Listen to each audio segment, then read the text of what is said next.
Accounting Standard 5 AS5 Net Profit or Loss for the period, Prior period items and changes in accounting policies से संबंधित है।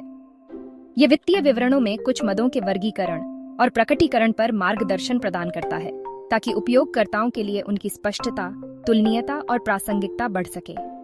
AS5 के मुख्य पहलू निम्नलिखित हैं। ###1 क्षेत्र AS5 सभी उद्यमों पर लागू होता है और कंपनी के शुद्ध लाभ या हानि को प्रभावित करने वाले विभिन्न तत्वों के उपचार को अनिवार्य करता है। यह मानक साधारण मदों, असाधारण मदों और पूर्व अवधि मदों के बीच अंतर करने से संबंधित है।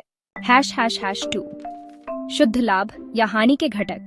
साधारण गतिविधियां ये आवर्ती गतिविधियां हैं जो उद्यम अपने मुख्य संचालन के हिस्से के रूप में करता है।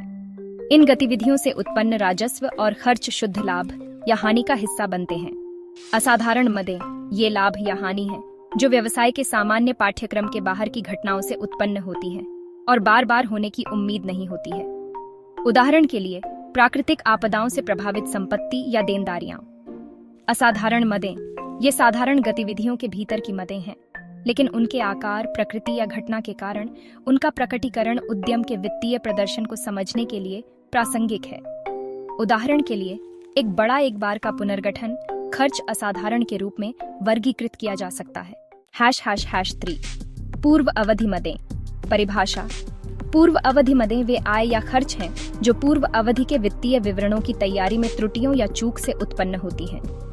उपचार। उन्हें वर्तमान अवधि के लाभ और हानि के विवरण में अलग से प्रकटीकृत किया जाना चाहिए ताकि वित्तीय विवरणों के उपयोगकर्ताओं द्वारा स्पष्ट समझ हो सके।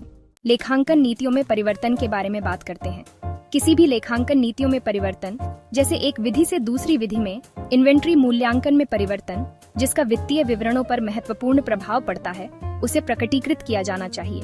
और हाँ, परिवर्तन आमतौर पर पिछली अवधि के आंकड़ों में समायोजन की आवश्यकता होती है, जब तक कि यह अव्यवहारिक न हो। AS5 वित्तीय विवरणों में पर्याप्त प्रकटीकरण को अनिवार्य करता है। इसमें शामिल हैं असाधारण और असाधारण मदों की प्रकृति और राशि, लेखांकन नीतियों में परिवर्तन की प्रकृति, प्रभाव और कारण, वर्तमान अवधि के लाभ या हानि पर पूर्व अवधि मदों का प्रभाव।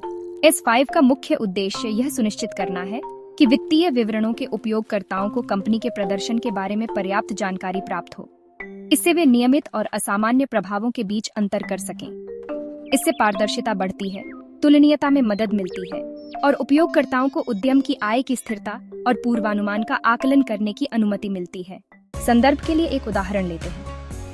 मान लीजिए कि एक कंपनी ने अपने पिछले वर्ष के विवरणों में संपत्तियों के मूल्यह्रास में एक महत्वपूर्ण त्रुटि की है। इस त्रुटि को पहचानने पर इसे वर्तमान वर्ष में पूर्व अवधि मद के रूप में सुधार और प्रकटीकृत किया जाना चाहिए AS5 के दिशा निर्देशों के तहत। इसी तरह यदि एक कंपनी अपने मूल्यह्रास विधि को सीधी रेखा से घटती शेष राशि में बदलती है, तो इस परिवर्तन के प्रभाव को प्रकटीकृत किया जाना चाहिए ताकि उपयोगकर्ता इसके लाभप्रदता रुझानों पर प्रभाव का आकलन कर सकें।